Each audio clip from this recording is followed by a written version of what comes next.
15 дугаар багийн 10 дугаар хэсгийн 14 дугаар гудамжинд яг одоо бид нэр байна.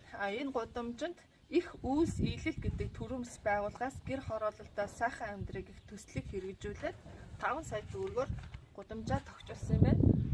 Нэг талдаа 80 м орчим хоёр хэсэгтэй юм явган үний зам хийснээс өөр юм энд одоохондоо харагдахгүй байна.